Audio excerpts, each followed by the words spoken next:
नमस्कार, खेत खजाना में आपका स्वागत है। सरसों में पिछले कई दिनों से हम चर्चा कर रहे हैं कि सरसों में तेज़ी का माहौल बना हुआ है। कल भी हमने ये बात की थी कि सरसों में आने वाले 10 दिन तक कोई बड़ी मंदी की संभावना नहीं है। थोड़ा बहुता व्यापार में 100 रुपये अप डाउन होता रहता है। लेकिन आज सरसों सुबह जब बाज़ार खुला तो सरसों में हल्की सी मंदी दिखाई दे रही थी, लेकिन जैसे ही बाज़ार फिर आगे बढ़ा तो फिर सरसों जो है वो तेज़ी की तरफ चलने लगी। दोपहर में एक खबर आई, सरकार ने आज कुछ तेलों पर आयात शुल्क आधा कर दिया। इस खबर ने भी बाज़ार के जो रफ्तार थी उस पर कोई असर नहीं डाला। सरकार ने क्या कहा और सरसों की रफ्तार अब आगे कैसे चलेगी, इस पर बात करने से पहले आपसे फिर वही विनम्र निवेदन कि आप इस चैनल को सब्सक्राइब कर लीजिए और सब्सक्राइब करने के साथ साथ बेल आइकॉन की जो घंटी है उसको ज़रूर दबा दीजिए ताकि आपको हमारा नोटिफिकेशन वीडियो अपलोड होते ही मिल सके और सबसे पहले हमारा वीडियो आपके मोबाइल पर चल सके। दूसरा, आप इसको ज़्यादा से ज़्यादा सब्सक्राइब करने के साथ साथ लाइक और शेयर करिए ताकि अधिक से अधिक लोगों तक ये जानकारी पहुंच सके। आइए बात करते हैं कि सरकार ने आज तेल तिलहन के मामले में क्या नया आदेश जारी किया है। सरकार ने आज कहा है, भारत सरकार के वाणिज्य मंत्रालय ने ये कहा है कि सरकार ने जो सोया तेल होता है, कच्चा डिगम सोया तेल जिसको बोलते हैं, और सूरजमुखी का जो तेल है उसके आयात पर जो फीस लगती थी, जो आयात शुल्क लगता था 15%, उसको आधा कर दिया है, यानी 7.5% कर दिया है। ये आज पीयूष गोयल जी ने, जो केंद्रीय मंत्री है, उन्होंने एक ट्वीट के माध्यम से ये जानकारी दी। जैसे ही ये बाज़ार में खबर आई तो एक बार ऐसे लगने लगा था कि बाज़ार एकदम गिरेगा, बाज़ार टूटेगा, 200-300 रुपये डाउन आएगा, सोयाबीन भी टूटेगी, सरसों भी टूटेगी, सोया तेल भी टूटेगा, सरसों तेल भी टूटेगा। लेकिन कुछ ही देर बाद हमने पूरे बाज़ार का अवलोकन किया तो कहीं से भी कोई दहशत नहीं थी, कोई बात नज़र नहीं आई जिससे ऐसा लग रहा हो कि बाज़ार टूटेगा। बल्कि सरसों न केवल वायदा बाज़ार के अंदर आज फिर 8,000 पार कर गई, 8,000 का आंकड़ा फिर से आज पार हुआ है वायदा बाज़ार में, NCDX में। और दूसरे जो प्लेटफार्म है, यानी जो ओपन मार्केट की जो मंडियां हैं, उनमें भी आज सरसों में 30-35 रुपये से लेकर के 100 रुपये तक की बढ़ोतरी देखी गई। अब आगे सरसों में कैसे रहेगा? सरसों में अब जैसा कि पहले हम कहते आए हैं कि सरसों में तेज़ी की संभावना बनी हुई है, तेज़ी का माहौल बना हुआ है और तेज़ी की रफ्तार अभी 15 दिन तक 10 दिन तक ज़रूर चल सकती है। यानी बड़ी मंदी की कोई संभावना नहीं है, बीच में एक आधी ब्रेक आ सकती है, वो भी 150 रुपये से ज़्यादा की गिरावट आने की कोई संभावना नहीं है। लेकिन जो रोज़ाना बढ़ोतरी हो रही है उसमें भी 100-150 रुपये से अधिक नहीं होगी।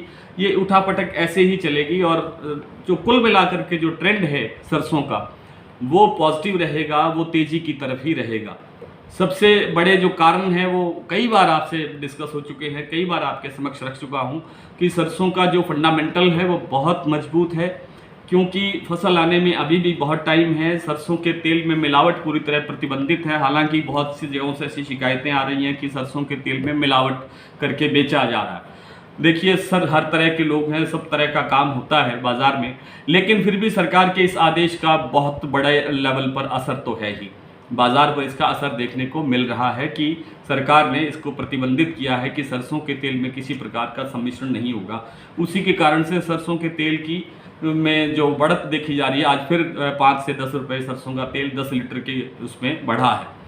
तो सरसों का तेल अभी उतनी रफ्तार से नहीं बढ़ रहा है क्योंकि एक तो खाद्य तेलों पर सरकार की नज़र है, और वो आज जो सरसों का तेल का जो बढ़ने का मामला है, यानी खाद्य तेलों में जो मजबूती आने की संभावना बनती है, उसको तोड़ने के लिए ही आज सरकार ने ये कदम उठाया है कि कच्चा सोया तेल और सूरजमुखी के तेल के आयात पर आयात शुल्क आधा कर दिया है। लेकिन अभी ऐसा है कि सरसों के जो मिलर्स होते हैं, जो तेल तैयार करते हैं, उनके पास पहले से बहुत अच्छा स्टॉक पड़ा हुआ है, इसलिए क्रशिंग ज़्यादा नहीं हो रही है। क्रशिंग होगी तब जब आगे, अब कल से जैसे रक्षाबंधन है परसों से, तो रक्षाबंधन के बाद त्योहारी सीज़न शुरू होगा और त्योहारी सीज़न शुरू होने के बाद में मांग निकलनी शुरू होगी, क्रशिंग भी बढ़ेगी, सरसों की आवक जो है वो टूटेगी क्योंकि सरसों अब कम रह गया है उपलब्धता के दृष्टिकोण से। और आने वाले समय में सरसों कम होती जाएगी और इस तरह से सरसों में तेजी का माहौल बने रहने की प्रबल संभावना है। बशर्ते एक बात मैं बार बार आपसे निवेदन करता हूं कि बशर्ते सरकार कोई और इस तरह का कदम ना उठाए। हालांकि सरकार के पहले के जितने भी कदम सरकार ने उठाए हैं उन कदमों का इस मंदी पर, तेजी पर कोई असर नहीं हुआ है। सरसों ने अपनी रफ्तार बनाए रखी है। बीच में बहुत कोशिश हुई है कि सरसों को 200, 300, 400 रुपये तोड़ा जाए और टूटने की जो एक बार एक आवाज़ भी आई है, लेकिन वो आवाज़ ज़्यादा दिन तक नहीं टिकी और सरसों फिर से अपने मुकाम पर पहुंच गई है। आज सरसों फिर NCDX पर वायदा बाजार में 8000 पार करके आगे बढ़ने की तैयारी कर रही है। सरसों के सभी व्यापारियों और किसानों को हमारी बहुत बहुत शुभकामनाएं। बात कर लेते हैं कुछ मंडियों के भाव की। भरतपुर में आज भाव रहा है 7551 रुपये, जयपुर में 8025 रुपये, ग्वालियर में 7400 रुपये, बीकानेर में 7146 रुपये, गंगानगर में 7281 रुपये, गंगापुर सिटी में 7500 रुपये, मोरैना सिटी में 7200 रुपये, आदमपुर में 7340 रुपये, निवई मंडी में 7900 रुपये, सिरसा में 7200 रुपये, टोंक मंडी में 7880 रुपये, नौहर में 7060 रुपये, दादरी में 7700 रुपये मील का रेट है। हापुड़ में 7700 रुपये, एलनाबाद में 7177 रुपये, अलवर में 7600 रुपये, आगरा में 8500 रुपये, कल से 50 रुपये की बढ़ोतरी। आगरा ये सलोनी के रेट है। सलोनी के जितने भी सिटीज़ हैं उन सब में एक ही रेट है 8500 रुपये। बरवाला में 7100 रुपये, बारा मंडी में 7290 रुपये, भूना मंडी में 7100 रुपये, हिंडौन सिटी में 7569 रुपये, दिल्ली में 7650 रुपये, उचाना मंडी में 7263 रुपये, रामगंज मंडी कोटा में 7340 रुपये, हिसार में 7250 रुपये, बयाना मंडी में 7590 रुपये, बूंदी में 7000 रुपये, खैरथल मंडी में 7680 रुपये, रेवाड़ी में 7548 रुपये और जींद में 7221 रुपये। भाव के साथ ही आज बस सरसों पर चर्चा इतनी ही। कल के वीडियो में फिर मुलाकात होगी। नमस्कार।